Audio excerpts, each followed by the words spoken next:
Hi friends, എല്ലാവർക്കും സുഖമാണെന്ന് വിശ്വസിക്കുന്നു. നമ്മുടെ സംസ്ഥാനത്ത് കഴിഞ്ഞ ദിവസങ്ങളായിട്ട് കനത്ത മഴയാണ് തുടരുന്നത്.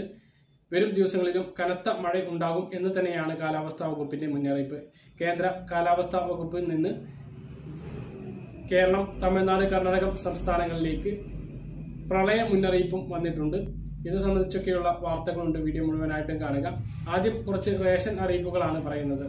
നമ്മുടെ സംസ്ഥാനത്ത് ഇപ്പോൾ ഒക്ടോബർ മാസത്തെ റേഷൻ വിഹിതങ്ങളുടെ വിതരണമാണ് ഇപ്പോൾ സജീവമായിട്ട് പുരോഗമിച്ചുകൊണ്ടിരിക്കുന്നത്. എന്തെല്ലാം ഭക്ഷ്യവിഹിതങ്ങളാണ് എല്ലാ ആളുകൾക്കും ലഭിക്കുക എന്നുള്ളതൊക്കെ നമ്മൾ നേരത്തെ പറഞ്ഞതാണ്.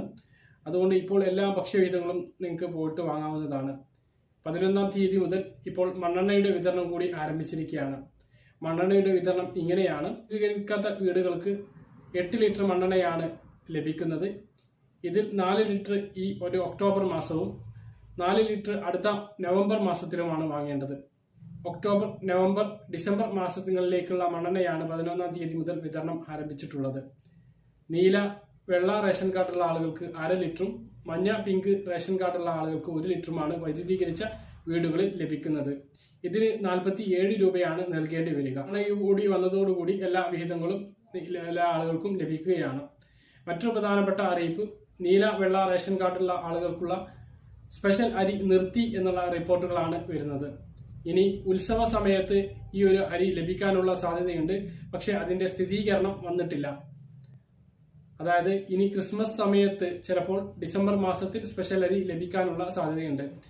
സർക്കാരിൽ നിന്ന് 22 രൂപക്ക് ലഭിക്കുന്ന അരിയാണ് 7 രൂപ സബ്സിഡിയോടുകൂടി സംസ്ഥാന സർക്കാർ നീല, വെള്ള റേഷൻ കാർഡുള്ള ആളുകൾക്ക് വിതരണം ചെയ്തുകൊണ്ടിരുന്നത്. ഇത് കാരണം കടുത്ത സാമ്പത്തിക നഷ്ടമാണ് സംസ്ഥാനത്തിന് ഉണ്ടായിട്ടുള്ളത് എന്നുള്ളതാണ് റിപ്പോർട്ട്. അത് കാരണം കൊണ്ട് തന്നെയാണ് ഈ ഒരു അരിയുടെ വിതരണം നിർത്തിയിട്ടുള്ളത്. ഇപ്പോൾ നിലവിൽ കഴിഞ്ഞ മാസങ്ങളിൽ വിതരണം ചെയ്തിട്ടുള്ള അരി പല റേഷൻ കടകളിലും കെട്ടിക്കിടക്കുന്നുണ്ട്. അതിന് സിവിൽ സപ്ലൈസ് ഡിപ്പാർട്ട്മെന്റിന്റെ ഭാഗത്തു നിന്ന് റേഷൻ കടക്കാർക്ക് അറിയിപ്പ് ലഭിച്ചിട്ടില്ല. അത് വിതരണം ചെയ്യാനുള്ള അനുമതി ഉടൻ നൽകണമെന്ന് all Kerala retail ration dealers association ആവശ്യപ്പെട്ടിട്ടുണ്ട്. അപ്പൊ ഇതാണ് റേഷൻ സംബന്ധിച്ച് പറയാനുള്ളത്. സംസ്ഥാനത്ത് ശക്തമായി തുടരുന്ന മഴയെക്കുറിച്ചും മറ്റ് അറിയിപ്പുകളും നോക്കാം.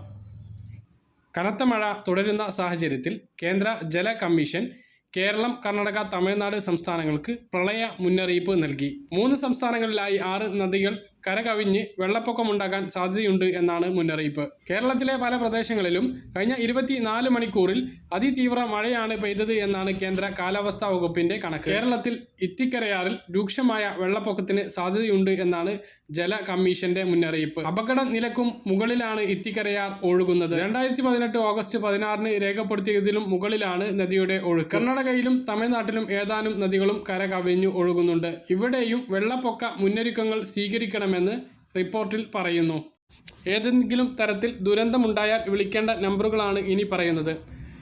സംസ്ഥാന ടോൾ ഫ്രീ നമ്പറുകളായ 1070, 1077, അടിയന്തര പോലീസ് സഹായത്തിന് 112 എന്നീ നമ്പറുകളിൽ വിളിക്കാവുന്നതാണ് എന്ന് കേരള പോലീസ് അറിയിക്കുന്നു.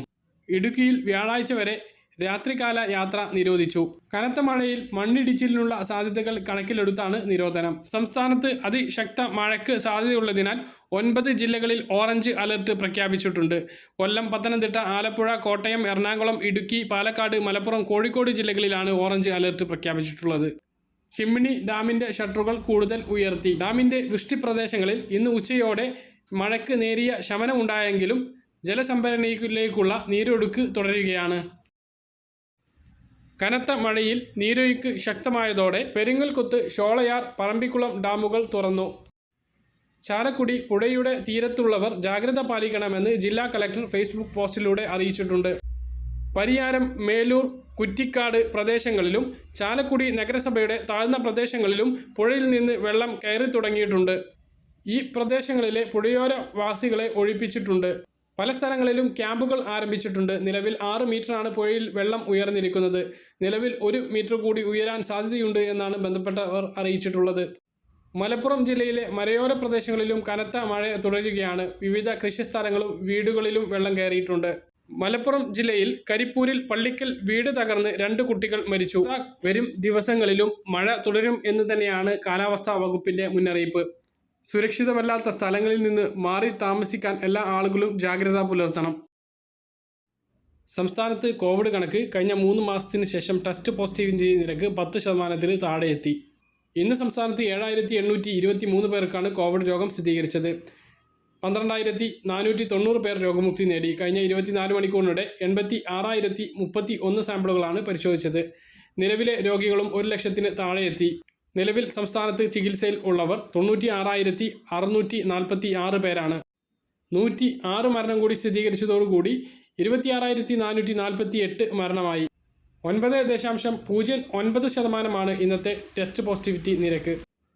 കുട്ടികളിൽ കോവാക്സിൻ അടിയന്തര ഉപയോഗത്തിന് PMGKAPLAY അനുമതി നൽകിയിട്ടുണ്ട്. 2 വയസ്സിന് മുകളിൽ പ്രായമുള്ള എല്ലാ കുട്ടികൾക്കും വാക്സിൻ സ്വീകരിക്കാവുന്നതാണ്. കഴിഞ്ഞ 8 മാസത്തിന് ശേഷം രാജ്യത്തെ പ്രതിദിന കോവിഡ് രോഗികളുടെ കണക്ക് 15,000-ന് താഴെ എത്തി. മലപ്പുറം ഡിപ്പോയിൽ നിന്ന് മൂന്നാറിലേക്ക് ടൂർ പാക്കേജുമായി KSRTC രംഗത്ത് വന്നിരിക്കുകയാണ്. ശനിയാഴ്ച ഉച്ചയ്ക്ക് മലപ്പുറം ഡിപ്പോയിൽ നിന്ന് യാത്ര ആരംഭിച്ച് രാത്രി 7:30 മൂന്നാറിൽ എത്തുന്ന രീതിയിലാണ് പാക്കേജ് തയ്യാറാക്കിയിരിക്കുന്നത്. രാത്രി ഡിപ്പോയിലെ സൂപ്പർ കോച്ചിൽ ഉറങ്ങാം. ഞായറാഴ്ച KSRTC സൈറ്റ് സീയിങ് ബസ്സിൽ കാഴ്ചകൾ കണ്ട ശേഷം വൈകിട്ട് 6-ന് മലപ്പുറത്തേക്ക് മടങ്ങാവുന്നതാണ്. നിലവിൽ ശനിയാഴ്ച മാത്രമുള്ള ഈ സർവീസിൽ മുൻകൂട്ടി 50 പേർ ബുക്ക് ചെയ്യുകയാണെങ്കിൽ മറ്റു ദിവസങ്ങളിലും സർവീസ് നടത്തും. വിജയകരമാകുന്നതോടുകൂടി മറ്റ് ജില്ലകളിലേക്ക് കൂടി KSRTC പദ്ധതി വ്യാപിപ്പിക്കും. രാജ്യത്ത് വൈദ്യുതി പ്രതിസന്ധിയെ തുടർന്ന് വിവിധ സംസ്ഥാനങ്ങൾ ഇരുട്ടിലേക്ക് നീങ്ങുകയാണ്. നമ്മുടെ സംസ്ഥാനത്ത് തൽക്കാലം കറണ്ട് കട്ടോ ലോഡ് ഷെഡിങ്ങോ ഉണ്ടാവുകയില്ല എന്ന് വൈദ്യുതി മന്ത്രി കെ കൃഷ്ണൻകുട്ടി അറിയിച്ചിട്ടുണ്ട്. കടുത്ത സാമ്പത്തിക പ്രതിസന്ധി നേരിടുന്ന കേന്ദ്ര സർക്കാർ നികുതി വർധനയ്ക്ക് ഒരുങ്ങുകയാണ് എന്നാണ് റിപ്പോർട്ടുകൾ. നിലവിൽ GSTയിലുള്ള 5-12% സ്ലാബുകൾ പരിഷ്കരിക്കാനാണ് കേന്ദ്ര സർക്കാരിന്റെ പദ്ധതി. 5 സ്ലാബ് 6-ലേക്കും 12 സ്ലാബ് 13-ലേക്കും വർദ്ധിപ്പിക്കാനാണ് കേന്ദ്ര സർക്കാർ ആലോചിക്കുന്നത്. ഈ ഒരു സാഹചര്യത്തിൽ എല്ലാ നിത്യോപയോഗ സാധനങ്ങളുടെയും വില വർദ്ധിക്കാനാണ് സാധ്യത. സംസ്ഥാനത്ത് സ്വർണ്ണവില 200 രൂപ പവന് വർദ്ധിച്ചു. 35,320 രൂപയാണ് ഒരു പവന്റെ വില. 25 രൂപയാണ് ഗ്രാമിന് കൂടിയത്. 4,415 രൂപയാണ് ഒരു ഗ്രാം സ്വർണത്തിന്റെ വില. ഇത്രയും അറിയിപ്പുകളാണ് ഈ ഒരു വീഡിയോ നിങ്ങളുമായി പങ്കുവെക്കാനുള്ളത്. പറഞ്ഞ കാര്യങ്ങൾ കൃത്യമായിട്ട് മനസ്സിലാക്കണമെന്ന് കരുതുന്നു. ഇതുപോലെ ഇൻഫർമേഷനുകൾ ലഭിക്കാൻ ചാനൽ സബ്സ്ക്രൈബ് ചെയ്ത് ബെൽ ഐക്കൺ എനേബിൾ ചെയ്ത് നോക്കുക. മറ്റൊരു വീഡിയോയുമായി നമുക്ക് വീണ്ടും കാണാം. ദൂരേക്കും ബൈ.